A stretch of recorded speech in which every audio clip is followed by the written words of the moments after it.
Hi, everyone. Thank you for joining me today. My name is Matt Crawford, Director of Product Marketing at Citrix. And, when we started 2021, we all knew the buzz would be about hybrid work, right? And how we're entering this era where the default of the only way to get your work done is coming into the office. That's no longer really a thing. But one thing that at least I wasn't thinking about at the beginning of 2021 was this new term that's really entered the public consciousness, and it's really taken a life of its own. And as it relates to the employment landscape in 2021, that term is the Great Resignation. This is something that was originally coined by a professor at Texas A&M, Professor Anthony Klotz, and it refers to this intense trend that we're seeing happening where people are reevaluating their job situations in this COVID era. In fact, according to the Bureau of Labor and Statistics, 4 million Americans quit their jobs in July 2021. So that percentage of workers quitting their jobs is actually the highest it's ever been. So when you combine this with an economy where labor is really tight in many sectors, this is setting up some immense challenges, in particular for SMBs.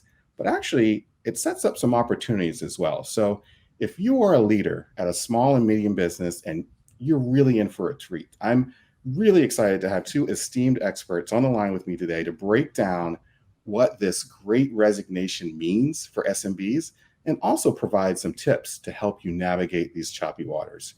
First, we have Anita Campbell, who has a wide background in industries as varied as law, banking, human resources, and I'm probably leaving a few out there. But she's currently CEO of Small Business Trends, which is a media company dedicated to providing news, advice, and research for SMBs. So you can tell right there that she's perfectly suited to help us make sense of these current trends that are happening in the employment landscape for SMBs. And then also, I'm really very excited to have Laurie McCabe join us today. Laurie has had a long and distinguished career in consulting and strategy around technology, especially for SMBs. And she's currently a co-founder and partner with SMB Group, which is a consulting organization that's focused on providing analysis and advice on technology and trends, and you guessed it, in the SMB market. So honestly, I don't think I could ask for a better couple of experts to discuss this topic. So actually, I'm just going to jump right in, and we're going to start talking about some of these topics. And so, Laurie, I think we'll start with you. In terms of the biggest impacts you're seeing with SMBs related to this idea of the Great Resignation, what are you seeing in the marketplace right now? Yeah, the Great Resignation. I've also heard it called the Big Quit. But really, I think everybody had a chance, or maybe not everybody. Certain industries did not slow down at all. But the fact that almost overnight we had this new situation to deal with, and it affected everybody. It may have affected people in different ways. But I think it gave people the opportunity or the challenge to kind of reevaluate their work, their lives, all kinds of stuff.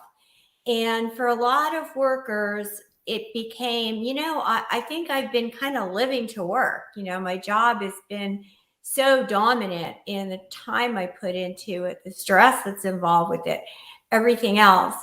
And I think for a lot of people, it was a time where they said, hey, I want to do something different, more in line with maybe a work to live philosophy, or maybe just finding something they like a whole lot better to do, or getting out of a job that might have been, becoming kind of fraught with safety and health issues, or problems with juggling childcare. So I think, all these things really made people reflect on their work situation. And at the same time, both the people in the companies and the employers and management realize, hey, we can get a lot of done remotely, and be just as productive. I think about 2/3 of businesses in one of the surveys we did around COVID said they were just as productive, if not more productive. And so this whole thing has really sparked a conversation about more flexibility for people in terms of where they work, when they work, and how they work. I think something that we hadn't really maybe given as much thought to in the past.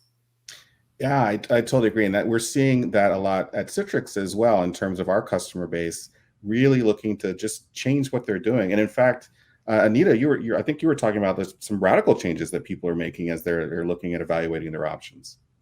Absolutely. One of the things we've seen is that according to the US Census Bureau, some statistics, there's been a huge explosion in people starting businesses. And they track this by tracking applications for employer identification numbers that you need for tax purposes. Now, we don't know if a lot of those are maybe side gigs, part-time things, or what they are. But this huge interest has been really kind of shocking. I mean, in some cases, month over month from a year earlier, the number of new starts of new businesses has more than doubled. So when you think about that, you think, wow, people are really stopping to think, what am I going to do with my life? Maybe I'm getting older, and if I had an interest in entrepreneurship, now's the time because, why not? And especially when you find that people have more time to think about just their lives and what they want to do with them. It's really caused people to stop and think about things. And I think there are some opportunities in there for businesses, because just because someone might resign to start a business, maybe they want to become a consultant. But you know what? Very likely they might be doing something very similar to what they're doing today. They just want more flexibility. They don't want to have to commute.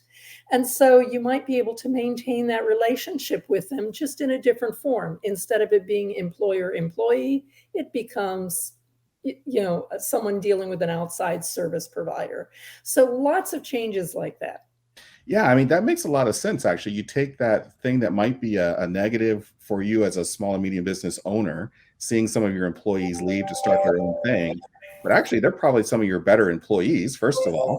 And maybe you can take that into an advantage and actually, use them on a consulting basis. So look for the bright side there. I like that. I know from a technology side of things that, when we look at onboarding people, whether they are coming in as an individual that's joining the company or as a contractor, someone who started out as an entrepreneur, it's really important to get that tech in place that enables either or, right? So that you can onboard people, whether they're an employee of yours or a contractor, and get them up and running quickly. Now, there's, technology involved, but there's other things like there's, collaboration, et cetera. But I think in terms of hiring in particular, Laurie, I mean, we were talking before about, ways that sometimes SMBs struggle with this. I mean, they're competing with these bigger companies.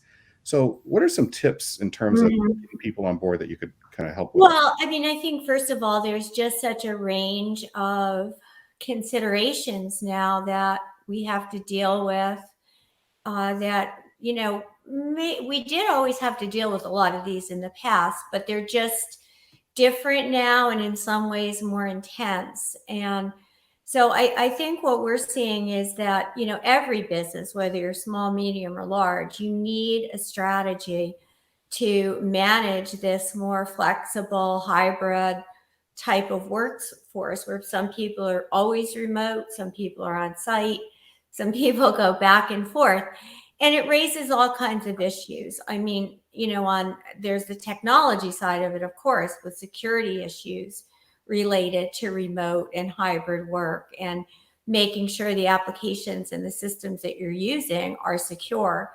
And other technology areas that, you got to think about. Do your employees have what they need to work remotely effectively, in terms of both applications and the hardware maybe that they'll need, and the networking? Do they have an extra monitor? Do they have a relatively recent PC or laptop? Good wireless capability, all those kinds of things. But then there's also the softer side, which is really just important. There's been a lot of talk about managing equity issues between, the on-site workers who may have more face time with management and may be perceived as having, a leg up because of that. So how do you manage that? And then, also things like oversight. How do you manage remote workers? if you are the kind of business today that has kind of been looking at and seeing, are people heads down in their cube, you're going to have to think about a better way to tell if people are getting their jobs done or not. And then I think another biggie is corporate culture, right? When you have a lot of people that are, maybe I talked to a company yesterday, they're really trying to go very local and get people located in all the geographies and states and regions they serve. So, this is going to be a workforce that's literally, be two people maybe in a certain area and multiply that by a lot of different times. And so how do you maintain the corporate culture with all that? And then, finally, that everybody has to figure out, how do we make every productive?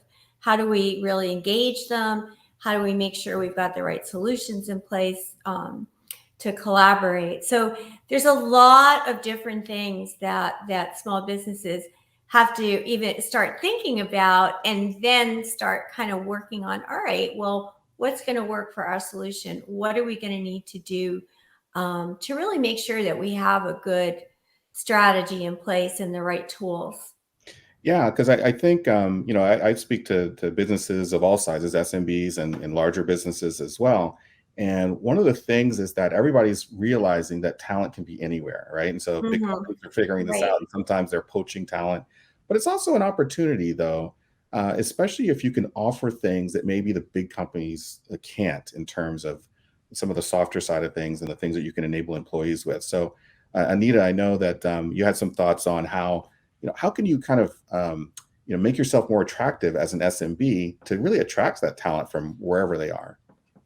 Well, we've talked for a long time in our company to small businesses about really emphasizing what you have to offer. And sometimes it's really hard for a small business to compete maybe on salary per se, or even the traditional benefits package like health insurance and so on. But one thing that small businesses often have over advantage over much larger businesses is a family feel, and just more flexibility in just the work environment and how you can interact. And now's the time to be emphasizing those benefits. I mean, people are really reconsidering, like Laurie was talking about earlier. They're just reconsidering their lives, and how much time am I spending in all this? And so all these flexibility options, like the ability to work from home, if not all the time, some of the time, the ability to set your hours within reason. Of course, you need some kind of a schedule there in order to conduct business, but there's more flexibility there. There's more flexibility to handle family matters than ever before. And so those types of things are just tremendous advantages in a small firm that, I think you should really highly emphasize. You should have that information on your website. You should have it in job descriptions. I mean, any kind of postings that you have, your managers, your hiring managers should be talking about this, how wonderful it is to work for the company. And, those things are extremely important when you're hiring. Now think about retention as well, because those things really become important. A lot of times people resign because they lose a connection. They just feel disengaged. They don't have good relationships maybe with other people, or don't feel that they do. And so it's really important to keep those relationships going. And you have to work at it when you're at a distance. Now, in my company, we've been working virtually since I started it back in 2003. And it does take a little effort and a different approach. But if you try to mirror that kind of in-person experience as much as possible, just have fun, do a little small talk in your video meetings, and do video meetings, not just phone calls or email. You definitely don't want to have this all be email or chat. People need FaceTime. And like what we're doing right now, over a distance, this works too. Schedule a meeting now and then in the office, whether it's once a week or once a month or whatever it is.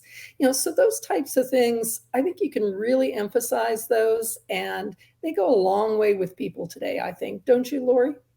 Yeah, I really do. And I think that your point about the culture, if you have a good corporate culture and people like working there, find out why.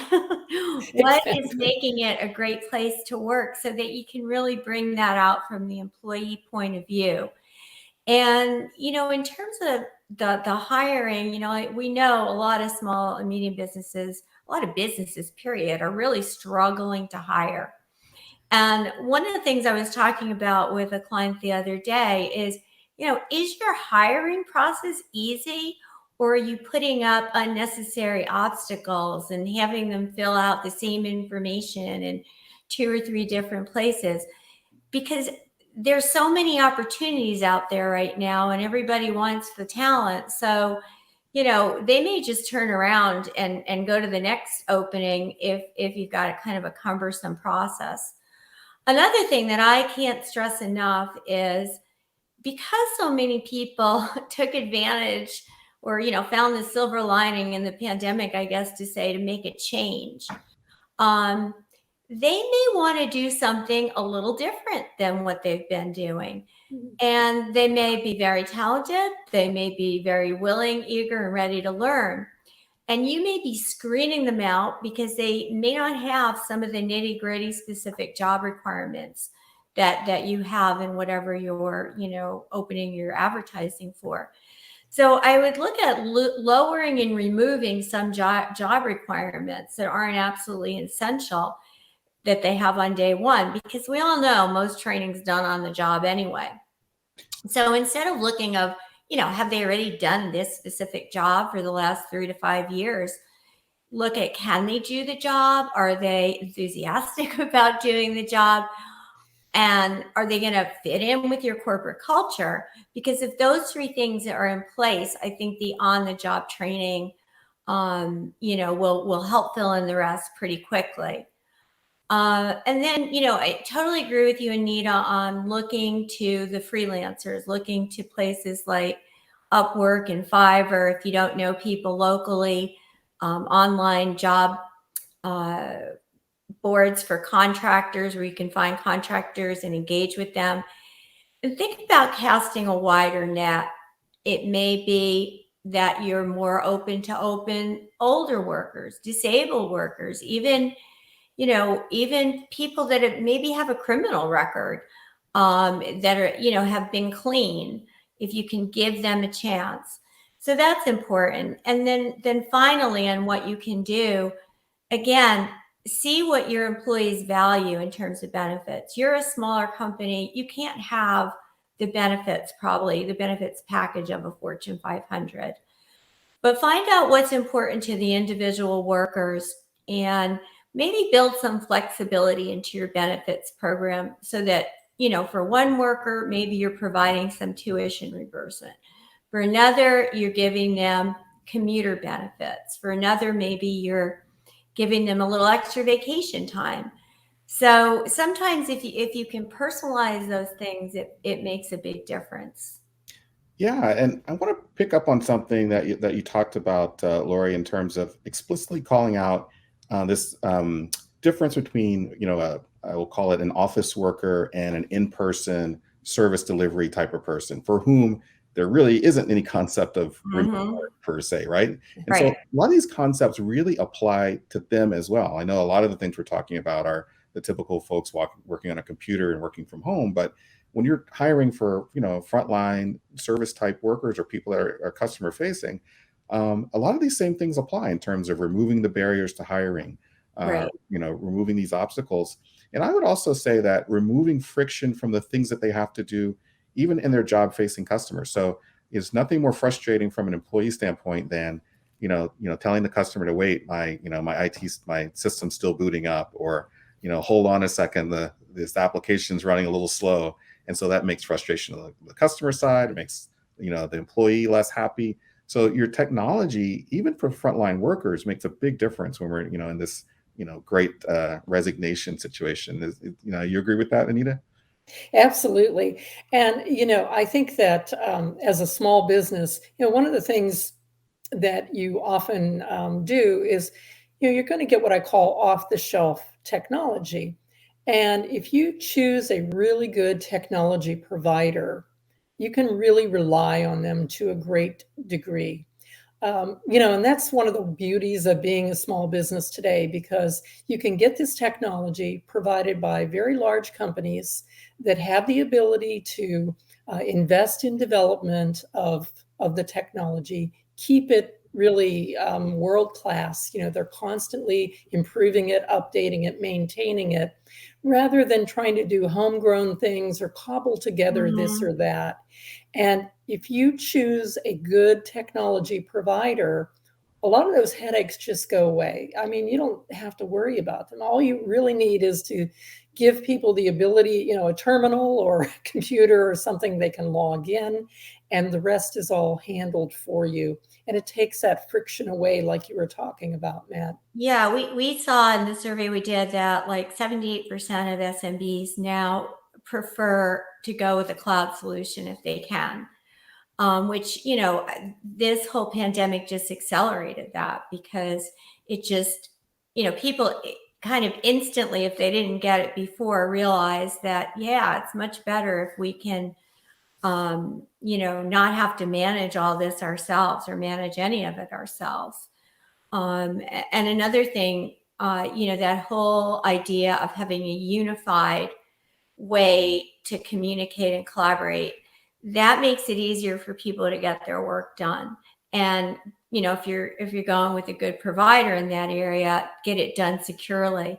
So when people are jumping in and out of all different applications, you get to a point where you don't even know, as maybe the owner of that company, or in a bigger company, a manager, you don't even maybe know all the places that your company information is in, which is kind of scary.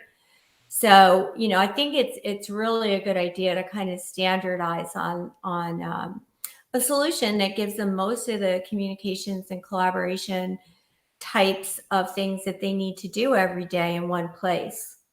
Yeah, I think that's an important point, because there's, a lot of times we think of the job that person is doing, that role, maybe it's an in-person role or whatever, but a lot of their time can be taken up with other things. So like training you mentioned, or, scheduling or HR related things. And Mm. if it takes them a lot of time to do all of those things, then, that's just, again, it creates that friction. It just makes it not a great place to work. And so it also is a way to help develop company culture as well. And maybe we can talk a little bit more about that in terms of tools and techniques and tips for really helping create that culture. I don't know if you guys have any thoughts on that. Well, I've got a few things that I would suggest. First of all, a really good collaboration platform is key, I think, for working remotely or working in this hybrid situation. Because even if people are in the office, or, you might sometimes start a business and you start on one floor of an office building and then you end up on another floor, so even though people are in one place, they're not really that close together. So wherever people are located, you want them to have that ability to just seamlessly connect with anyone in lots of different ways. Everybody has different communication styles, and you need different communications for different things. So if it's a quick video conference or audio, or we rely a lot on just chat, text chat, for quick little communications. That works really, really well. So having all of those things and having it in one place, you don't have to be hunting. You don't want to be jumping. Oh, I got to jump from Skype over here to these documents that I have over here. And, then we've got to launch another application in order to do a video conference. That's really It's mind blowing. Yeah. That's friction. And, Actually, let me pause you there, because I'm just curious. This is a big debate that's happening today. Cameras on versus cameras off, and how that one way or the other like impacts the employee experience when it comes to all the the video conferencing. Do you guys have a point of view on that? Have you thought Yeah. about it? Well, I mean, I don't think you I don't think as a company personally that in most situations it makes a lot of sense to dictate that. And I think it's, too many of us are in too many meetings online now. And it's honestly, it gets distracting to be looking at yourself all day or worrying about everybody else looking at you, even though they're probably not, because they're worrying about everybody looking at them. So I think that, you really, obviously if it's something like this where you're presenting to a group, but you can even do that asynchronously. You could videotape something as the company president that you want everyone to watch and let them watch it on their own time if that's appropriate. You can make things audio only. If you're getting the sense that, people in your group or in your company are kind of getting burnt out. So I just think that you have to be a little bit thinking about when is video absolutely necessary, when is maybe you can do audio and be just as effective, and when do you need synchronous and real-time communication, and what can you do in a more asynchronous way? Because otherwise, I think people just get overloaded with it. Yeah. Is that your same point of view, or you have a different point of view there, Anita? No, very similar. And, I would say one thing that we find really, really important is document sharing. And a lot of times we'll have an audio meeting with everyone on a shared document, and we'll be looking at the same document. Maybe it's a report, maybe it's a presentation, maybe it's, even just the agenda for the meeting so that we can all follow along, take notes. You really just have to make sure it works for the situation. Another thing we have found is we have a couple of people who have very slow connections. They're on DSL because they're in rural areas. And it's really hard to expect them to be on video. And it's not a good experience for everyone, really, with them on video. So we save the video with them for, just limited situations. And we're more likely to have like a shared document presented even on an application, and then audio, or just, like I said, a lot of quick text chats. They work really, really well. And just having everything in one place, that I can't emphasize enough, having all of your chats, in one place where everyone can find them, having all of your documents in one place. Those things are really, really important. And having a really good, strong vendor who provides all of that. So it's all seamless. You don't have to think about it. And security. I mean, Laurie was talking about security earlier. You don't want people downloading documents to their local computer and sending stuff through emails when it's sensitive information. Much rather have people on a shared collaboration platform that has good security by a good, solid vendor. I'm glad you brought up security, because that's something definitely, in my world, we play a lot in security, and we think about that every day. I know that like a small and medium business owner or, executive even at that company, they may not be thinking in terms of the nuts and bolts, the bits and bytes of security, but how should they be thinking of it just in general terms? Because it's very important, like data, like, ransomware and these things are real for companies large and small. So how should they be thinking about security, even if they're not really a quote security person? Yeah, and most small and medium businesses do not have expert security resources. I mean, medium businesses will have IT people, they'll have some IT people that have some security expertise. But the problem is that this expertise is getting so rarefied to really be effective, that as a small and medium business, probably your best bet is to rely on a vendor with good credentials that is, gotten all the certifications and auditing and everything else, and kind of rest some of your security insurance, I guess, on them.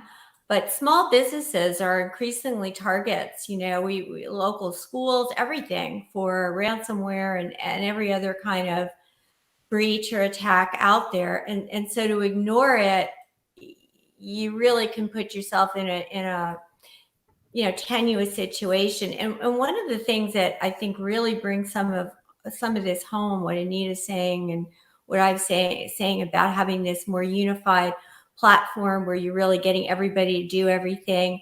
in a centralized location is if you have a whole bunch of different applications that, people are going in and out of all the time, downloading stuff and sending it here, putting it there. You don't even know where the information is you need to protect. So security is usually challenging. It's very technical. So the best bet is to rely on somebody that's got those deep resources that you probably can't get if you're a smaller company. Yeah. So I know that we're getting close to the end of our time here, and this has been a great discussion. We've kind of touched on a lot of bases in terms of, the Great Resignation, how to keep and retain employees, how to bring more people on, how to maybe take advantage of some opportunities that this opens up. I'll just leave it open for any kind of final thoughts that either one of you guys have to kind of close us out. Well, what I would say is look for the opportunity in all of this. I'm a glass half full person, so I tend to look for that. But, I know as a business owner or as a hiring manager, if one of your best employees comes to you and says, "Hey, I think, I've just been thinking and I just am going to leave my job here." That can be a terrible blow. I mean, it can actually make you feel very depressed for, a little bit of time. But, stop and think about, the opportunities that opens up. First of all, it opens up opportunities for other people on your team. Someone else may want that role and may have been coveting that role actually for a long time. They may feel very stifled. And so now you've created an opportunity for them. And who knows, a different person with a different approach to the job. How many times have I seen this? You probably both have seen this as well. You're sometimes so pleasantly surprised by, how someone new takes on a role and shapes it and the new opportunities that open up. And that can carry over into new revenue opportunities. A lot of times, your best people and your really good people have the ideas for new revenue opportunities. And particularly as we're talking about remote revenue opportunities, online opportunities or whatever. A new person in a new role, they just may have that great idea that translates into wonderful business success. That's great. And then, Laurie, any final thoughts from your side? Well, I agree with Anita, never let a good crisis go to waste. So just as every individual is kind of evaluating everything from their job to where they live to who they're married to, this is a good time for you to take a look at your business and see how you're going to need to adjust. Because, we're definitely not going to go back probably to what pre-COVID was, yet we're probably not going to stay in what we are right now.